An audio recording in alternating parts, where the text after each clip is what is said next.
Hello again, brothers and sisters. We are back with another episode of Race in America, a candid conversation. I'm your host, Monty Poole, and today's guest is Oakland Athletics second baseman. Actually, he might be playing a few more positions down the road here because he has that ability. That is Tony Kemp. Tony, man, thanks for joining us. No, thanks for having me. I'm excited to get to talking with you guys. Yeah, man.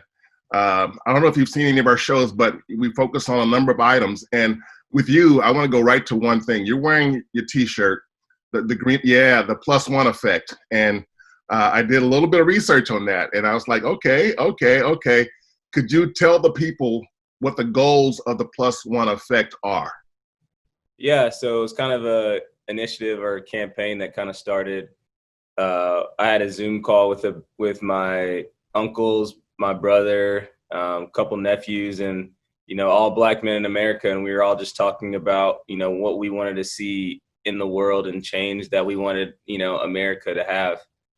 And my uncle, he's an engineer in St. Louis, pretty. I mean, obviously a smart guy, but he said it's kind of like a domino effect. It's kind of like a +1 effect. If we could change one person's perspective, of what a black man's point of view is in America, then we can kind of see this change that we want to see in a positive way and have an open discussion about it. And so once he said the +1 effect, I was like, it's such a small concept, but it encompasses so many things. And that's kind of when I said, hey, I'm going to probably see if I can use this. I'll put on a T-shirt, get a campaign going with it. And man, it's blown up. We've sold over like 1,200 shirts, and it's been great. A lot of people are talking about race and getting educated on what it's like to have this skin in America, and it's important. And my wife and I, we've probably reached over 200 people on the social media platform. I think the main thing about going into it is you have to go into these conversations with no judgments of any sorts. You just have to go into it and say, hey, this person knows literally zero things about what it's like to be black in America. And so just educating people, just giving them documentaries and podcasts and books. And it's been very positive. Some people don't change, but at least they understand, where we're coming from. In the wake of this, also, we noticed that in baseball in particular, where, black faces are rare, much more rare than obviously than the NBA and NFL. But what has been formed is the Players Alliance. And as some guys have told me, it's a long time coming. Explain to me or to everyone, what, as a member of the committee there, what the goal is of the Players Alliance and how it's been going so far these past few months.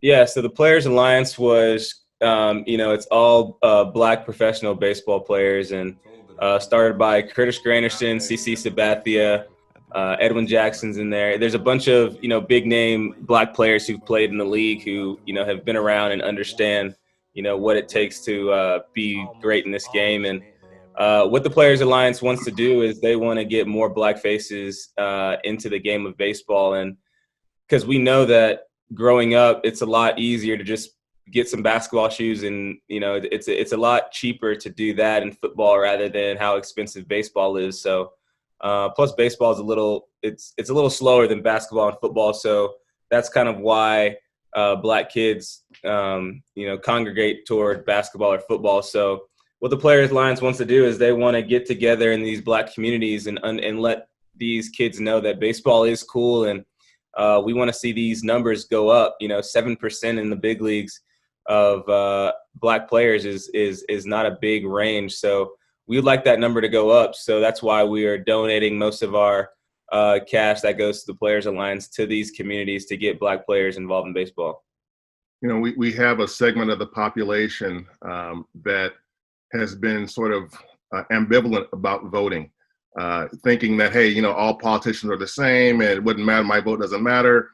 And I think in the wake of losing John Lewis and all the things that he stood for, I think there's been a little bit of a turn from some of those people thinking that, what, even if I feel bad about our entire system, I should also get involved in it.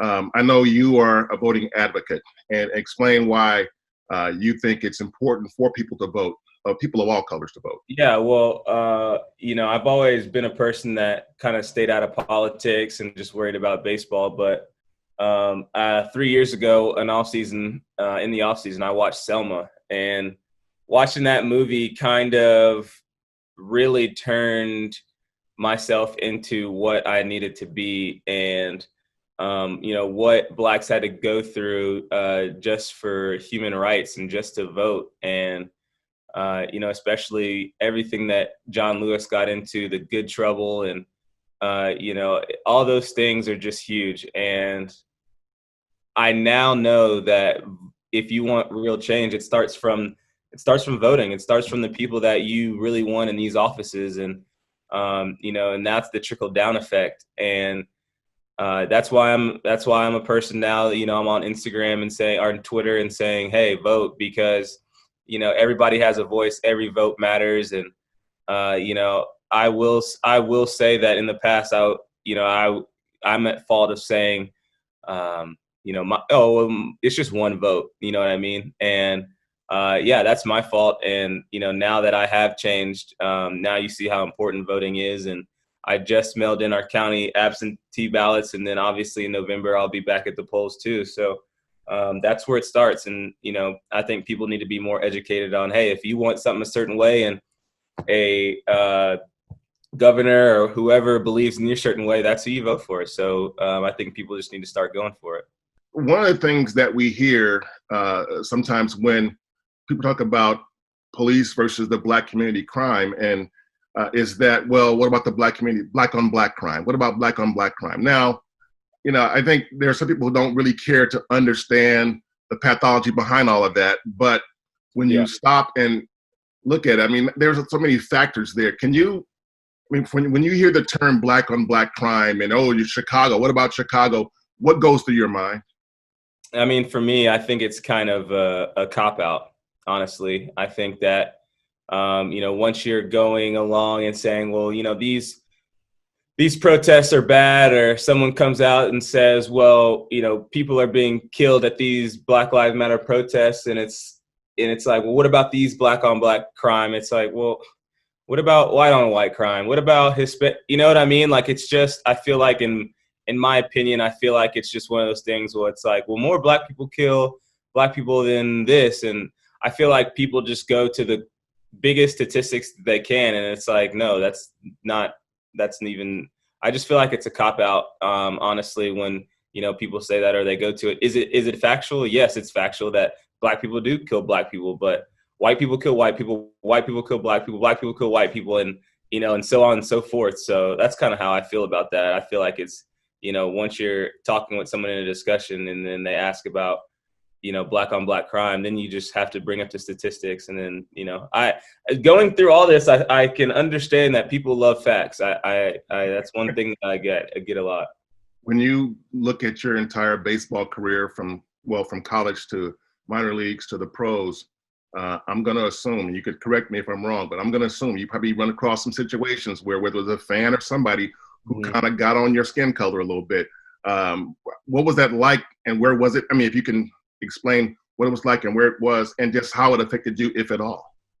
Yeah, so I think one of the first instances when I was a freshman in college, and we were going to play Arkansas, and I was 19 years old, and I kind of, Arkansas, you kind of know the history there, and I knew going into that weekend I wasn't that thrilled, just because I was more nervous because it was me and this guy named Navery Moore, who actually was a black pitcher on Vanderbilt's team as well. And I was playing left field, and didn't get called the N-word any. I heard a lot of boys, but I think the main thing that stuck out was, someone yelled down, hey Kemp, you can, if you want to, you can come up here and have a beer with us, but if you do, you might not make your bus back to Nashville. And so that was pretty much one thing that always sticks out to me. And I remember I really didn't tell anybody until later on down the road, just because I didn't want it to take away from what we were trying to do as a team. I talked to my brother about it, and he said, when you hear those things, you just kind of have to let it fuel you into, not to where you're gripping the bat really tight, but to where you're, letting it fuel you in a positive way. So that was probably one of the first times when I had gotten older that I had experienced, things like that said on the field to me. When you, at this stage where we are now, where there seems to be an awakening, not just in America, but around the world, you talked about your own evolution in terms of voting and so forth. What's your outlook? I mean, how do you feel about what is taking place, not only in baseball, but in society at large in terms of race relations? Yeah, I think, especially, when the national anthem happened and I raised my fist and people asked what that was about. And, it was just a call for unity for this nation. I mean, you just see how divided this country is, especially in the world of social media, and especially just like watching things on Instagram and Twitter. And it's unfortunate. And, this is not what I don't think God intended our nation to look like. And I just want people, it's such a simple, task of just treating someone how you want to be treated. It's not that hard. And I just don't think that we're doing that right now. I think that there's a big divide. It's even a huge divide right now, wearing a mask. That's a big deal. Why is that a big deal? Why don't you care about somebody else's health? And you just see a big divide in the country right now, and I just want everybody to come together. Is pretty much just what I want. Tony, man, thanks you for your time. Again, thanks for coming on. So that is, from us, Race in America, a candid conversation.